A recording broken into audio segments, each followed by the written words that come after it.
Ladies and gentlemen, I need your attention, not because I'm here to inspire you, but because something within you is waiting to be awakened.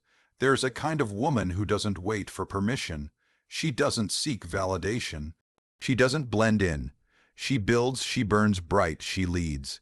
Even when no one else understands why, and here's the truth, not every woman is chosen, but for those who are. The signs are already there. They're not loud, they're not obvious, but they are undeniable. Today, I want to reveal to you the 7 hidden marks that only the chosen women carry. If you have them, then you're not here by accident. You're here to lead a movement, not just a life. The 7 hidden marks. 1. Restlessness with the ordinary. Chosen women can't settle for average. They feel an itch under their skin when life becomes predictable. That discomfort, it's not dissatisfaction, it's destiny calling. 2. Vision others can't see. They don't just have dreams, they have visions. While others need a map, she builds the road from scratch. She sees what's possible long before it's real. 3. Courage to stand alone. She knows that not everyone will understand her path, and she walks it anyway. The chosen woman doesn't crave the crowd. She values alignment over applause. 4. Deep empathy paired with fierce boundaries. She leads with heart, but never at the cost of her soul. She listens deeply, loves boldly, but knows when to say no. Not all strength roars. Sometimes it simply walks away. 5. Magnetic resilience. She doesn't break. She bends, she learns, and she rises. Every setback is an invitation. Every challenge a test she was built to pass. 6. A fire to serve something greater. It's never just about her. She knows her voice is meant for others. Her success is meant to open doors, not just close deals. She leads with why, not what. 7. A quiet knowing. There's an unshakable inner compass guiding her. Even when the world says not yet, she hears keep going. It's not arrogance, it's alignment. If ordinary makes you restless, it's not a flaw, it's a signal. It's the internal alarm clock that goes off when you try to shrink yourself into boxes that were never designed for you. Most people have been trained to seek comfort, to follow the script, to stick to the plan that makes everyone else feel safe. But chosen women, they feel that plan tightening around their soul like a cage. They can go through the motions, smile politely, do what's expected, perform excellence on command. But deep down, there's an ache. An itch, a constant inner nudge whispering, this is not it.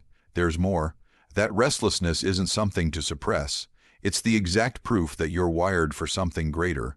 The world may call it impatience or even arrogance, but what it really is vision. You were never designed to be satisfied with good enough. You crave depth, impact, purpose, things that don't come in neat packages or predefined roles. You question things, you disrupt systems.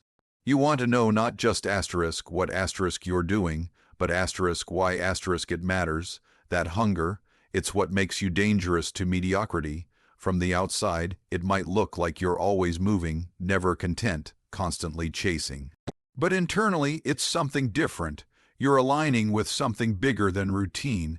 There's a voice inside that says, I can build something new. I can change things. I was made for more than this. That voice doesn't go away.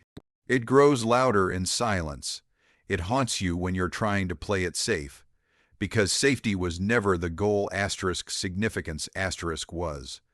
When you walk into a room and instantly feel out of place, that's not a sign to conform, it's confirmation that you're supposed to asterisk lead asterisk. You weren't born to blend in with what already exists. You were born to bring something that's missing. That kind of calling won't let you rest for long. The moment you try to downplay your gifts or soften your voice, your spirit starts to rebel. The discomfort builds, and eventually you're faced with a decision: go numb or go forward. Chosen women don't find peace in perfection. They find it in asterisk pursuit asterisk, in movement, in becoming. They understand that restlessness is the birthplace of reinvention. It's the soul's way of refusing to stay small. It's not about chasing more for the sake of having more. It's about becoming who you were designed to be, even when that version of you hasn't been modeled before. Especially then, You know you're one of them when you look around at a life that checks all the boxes and still feel an ache in your chest. That ache is your assignment. That discontent is divine. And while others may tell you to just be grateful or slow down, something in you knows better. You are not born to settle. You were born to stir things up. You see things other people can't. You feel the weight of a dream that has no blueprint, no manual, no applause yet. But it's real to you.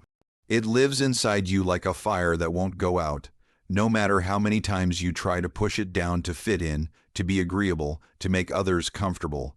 Vision is rarely loud at first. It often starts as a quiet knowing, a spark of possibility, a mental picture that won't let go of you. And when you talk about it, people might tilt their heads, smile politely, or dismiss it entirely. But just because they can't see it doesn't mean you're wrong. It means you're the one called to build it. The truth is, most people are not designed to see beyond what already exists. They measure life by what's proven, by what's accepted, by what's been done before. But you don't look at what asterisk is asterisk. You're constantly pulled by what asterisk could be asterisk. That's not wishful thinking, that's vision, and vision is never about logic, it's about faith. It's about seeing something so clearly in your mind that you begin to act on it long before it makes sense to anyone else. This is where many people stop, when no one else claps, when the metrics don't add up, when the room gets quiet. But a chosen woman knows that the absence of agreement doesn't equal the absence of purpose. You might feel misunderstood. You might even doubt yourself at times, wondering why no one else gets it.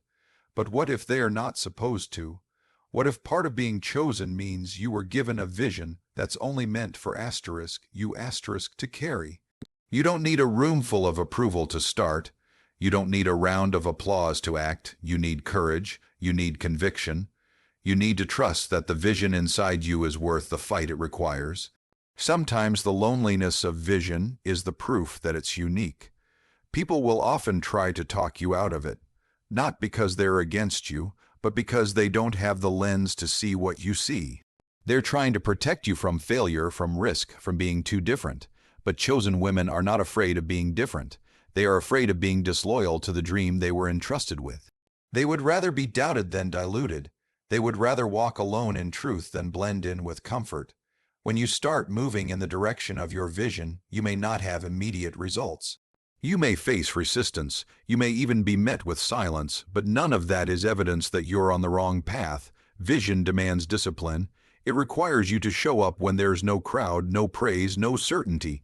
Because what you see in your soul is more real than what others expect from you. And that's what separates the chosen from the comfortable. There's a moment every chosen woman faces where she realizes the road ahead doesn't have company. It's not that she doesn't have people who love her. It's that they can't follow her where she's going. Standing alone isn't about isolation or ego. It's about conviction. It's about reaching that internal point where you understand that your path won't always be a group journey.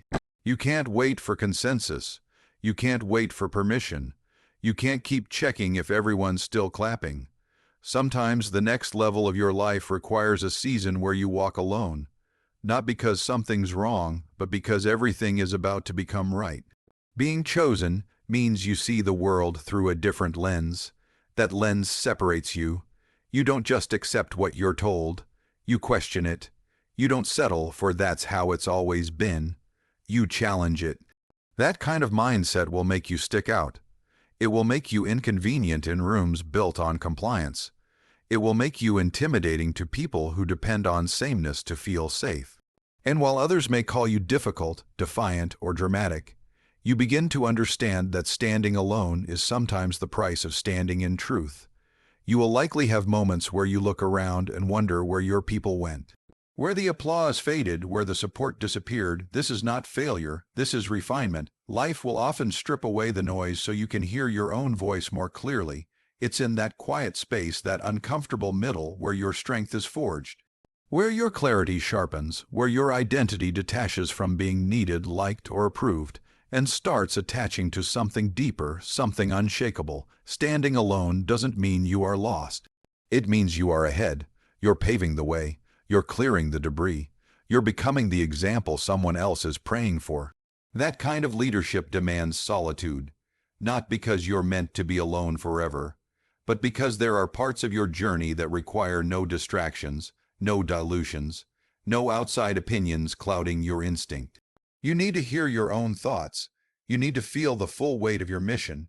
You need to stand in the fire long enough to know it won't consume you. The hardest part of standing alone is learning to trust that you are enough without the external proof. That your gut, your insight, your experience can guide you just as powerfully as any mentor, trend, or validation. When you stop outsourcing your worth and start standing in your truth, you unlock something rare, inner authority. And with that comes a gravity, a magnetism, a quiet force that doesn't need to beg to be seen. It commands respect, not through volume, but through presence, through certainty, through self-respect. People might misunderstand you in the process. They might mislabel your solitude as weakness, but what they don't see is what's being built in that space, what's being forged behind the silence, what's rising inside of you while the world waits for results. There's a powerful misconception in the world that strength and softness can't coexist, that you have to choose between being kind or being firm, between being generous or being guarded. But chosen women understand something deeper. True leadership, true impact, and true self-respect require both deep empathy and fierce boundaries. They've learned through experience that loving people doesn't mean abandoning themselves. That being open-hearted doesn't mean being wide open to everything and everyone. There is a sacred balance between giving and guarding, between compassion and clarity, and it's in this space that their power lies. Empathy is one of the greatest superpowers a woman can possess. It allows her to feel what others feel, to connect on a level that goes beyond words, to lead with emotional intelligence in a world often dominated by logic and results. Empathy makes her a healer, a listener, a light in dark places. People are drawn to her because she sees them, because she makes them feel understood, safe, and heard.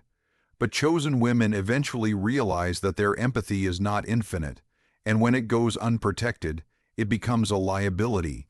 Without boundaries, her gift turns into exhaustion. Her light dims. Her purpose begins to suffocate under the weight of everyone else's expectations. That's where boundaries come in, not as walls to keep the world out, but as gates to guard what's sacred. Fierce boundaries are not about being cold or distant. They're about discernment. They're about deciding who gets access to your energy, your time, your heart, and your vision. Chosen women know they cannot pour endlessly into others without being filled themselves. They learn, sometimes the hard way, that not everyone deserves their front row. Not everyone gets unlimited access to their inner world, and saying no is not selfish, it's strategic, it's self-preservation. It's stewardship of their calling.